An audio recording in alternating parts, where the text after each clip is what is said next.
Hey everybody, Marcos Villegas here with Tom Loeffler, the managing director of K2 Promotions. And a sunny day in California, no longer in the blizzard that was in New York 2 weeks ago for the Golovkin-Jacobs fight. Of course, Alexander Usyk having a media day here today. He has a very tough fight against Michael Hunter, a guy that I'm familiar with. I've done research on Hunter before, and like I mentioned to you, I was kind of surprised that they put him in there in that type of matchup because Hunter has a good amateur pedigree, as well as Usyk does. Usyk, of course, being more accomplished than Hunter, but I just felt that, wow, it's kind of early to put Hunter in with someone like that. But what do you make of the matchup and the skills that Hunter brings into the table on this fight? I think it's a great matchup. Look, you got Michael Hunter, a young guy that's undefeated, brings the American style. You know, he went to Olympics for the U.S. team. Usyk won the gold medal in that division. He has the Eastern European style, but also is kind of Americanized as well. You know, training here now in Oxnard, California.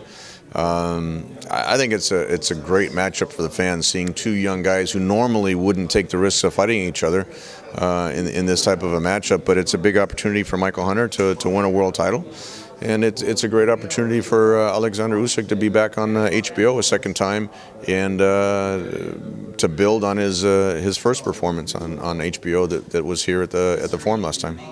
When I look at him, he's a big guy. I see a big frame, but I see this guy's going to become a heavyweight. He mentioned it maybe 3 years after he unifies it, but when you first saw him, were you thinking that, like, this guy I could catapult from cruiser to heavyweight, and that's where the big fights are going to come in for him? Yeah, I think with his frame and his movement, his technique, and his speed, I think he gives the cruiserweight division a lot of problems, and honestly, the heavyweight division a lot of problems. I think you know, once he he says his dream is to unify the division, but if he's able to do that and then move up to heavyweight, I think he's a tremendous talent either at cruiserweight or heavyweight. And with his speed and his amateur pedigree and his skill and his technical abilities, I think he can make a smooth transition to heavyweight as well. I would imagine, because you have Gennady as well and Roman, that he might be a fixture on those cards in the future. I know he's already fought on one of those functions, but I guess coming on into this year, we would expect to see him paired in there. Sure. You know, whenever you can add someone like Alexander Usyk onto the show, I mean, this was a great show with Lomachenko and Dvorak, and then we were able to work out the deal with HBO and with Top Rank to add him to the show. It's just another great value as a triple header. You know, the amount of talent, especially all from Ukraine on this show, is tremendous. And I think Alexander is going to be that star that's going to really, once he gets the exposure, it's going to shine really brightly with the personality. You know, he has the magic tricks. You know, he's learning English, and it's really he's an entertaining guy. Speaking of Gennady and the event, how happy were you with the business side of the event in terms of the gate generated and the pay-per-view buys and all that?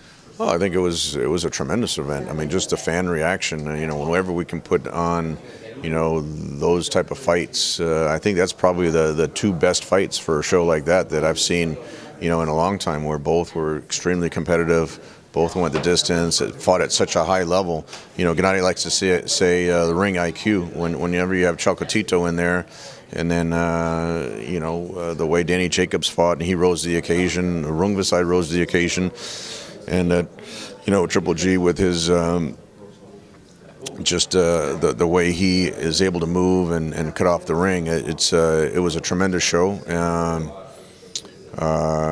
We virtually doubled the revenue from the Lemieux fight, and that was huge for the ticket sales. Everything was increased. You know, closed circuit revenue, the international TV revenue, the sponsorships. Those were all the highest that we've done for a Triple G show. The pay-per-views increased by 20,000 units right now, 20,000 buys over his first fight over Lemieux on the first pay-per-view, and then we were going up against the NCAA tournament. So, you know, it's never really a perfect date to pick for pay-per-view, but that was the date that worked for MSG. That's really become Gennady's home. And especially since Danny was from Brooklyn, you know, he brought a big fan base with him. And So we were happy with the way it went, and overall, you know, the fans got a great night live in the arena. It was a tremendous energy and internationally, and when you can have fights like that broadcast in over 100 countries, it just raises the profile of everyone. I mean, Danny had his biggest payday. Chocolatito had his biggest payday on that show. So did Rungvisai, and Gennady equaled his biggest payday. So it's you know, when you can add value like that to the sport and to the fans, and I think overall you have to consider it a great success. You're looking at the landscape, and with what you were saying about it, buys went up, business went up, all that. It seems he's in a better position to bargain now. What do you make of these things that have come out saying that because of the pay-per-view eyes on Golden Boy's side, they feel that he didn't do too well and that a different offer is going to be sent over to you guys? Well, I think that was posturing from Oscar. You know, I've been in regular contact with Eric Gomez, and you know, we're just trying to figure out a way to make the fight work. What's the I guess the roadblock? What's the biggest roadblock there? Because Canelo, they say Canelo wants it, Gennady, and you guys of course want it. So what's really like holding it up? Well, say it, Tom. Say it. If it was up to us, we would have done the fight last year. You can put it that way. It's pretty clear that Gennady wants that fight. You know, he has a respect for. You know, look, they sparred with each other. You know, Canelo was up in Big Bear with Abel and with Gennady, you know, years ago, and you know, for what he did, you know. As far as the sparring and everything, he's got respect for Canelo. Canelo's really accomplished quite a bit in his career. Gennady would have preferred, you know, to have actually challenged for the WBC title when Canelo had it, than, you know, Canelo vacating it. But you know, look, you can't control what other fighters do, and you know, if we can make the fight, like Oscar said, if we can make the fight in September this year, then it was only a year that the fans had to wait. Hopefully we can make it for this year. I mean, Gennady got past his step. Now Canelo has his fight May 6th against Chavez. You know, that's a tough fight for him. I think Chavez is going to really rise to the occasion, just like Danny Jacobs did. I think he's going to. Chavez has always had a lot of talent, but you know, as far as the preparation, his training hasn't always been the best. So I think if you have a very well prepared Chavez Jr., I think you'll see a tremendous matchup, and I think that'll be a great night for the fans. So the offer hasn't changed at all. It's still the same offer that they've offered to you guys, or has it changed in the last week? We're continuing to negotiate. Yeah. It doesn't make sense. You know, I can get all flustered in the press and the media and try to, but that doesn't help us close a deal. Mm-hmm. So, you know, I wouldn't disparage Canelo. I think, you know, that fight, the matchup of that fight makes the event bigger. You know, it would be Canelo's biggest payday, and it would be Triple G's biggest payday. So, look, instead of talking about it, you know, it just makes sense to try to close the deal with Eric, and then, you know, once if we can do that, then, you know, make plans on you know, staging the fight. But again, you know, if Canelo if he doesn't win in May 6th, or if he's injured, then that puts those plans out the window for September. So, you know, we got to see what happens with him. We got to see what happens. You know, if there's a possibility to make a Billy Joe Saunders fight, and then you know, then we go from there. I know Bernie's flagging me right here. This is the last question I got for you, Tom. How close are we then to that Canelo-Gennady fight, or is the Saunders fight looking like it's going to happen instead?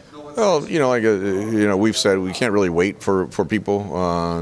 You know, we can't really put Gennady's career on hold to see what happens with Canelo. Otherwise, if that were the case, he wouldn't have fought as often as he did. We did that last year, and then Gennady wound up fighting only 2 times. You know, when we were waiting to see how that WBC situation sorted itself out.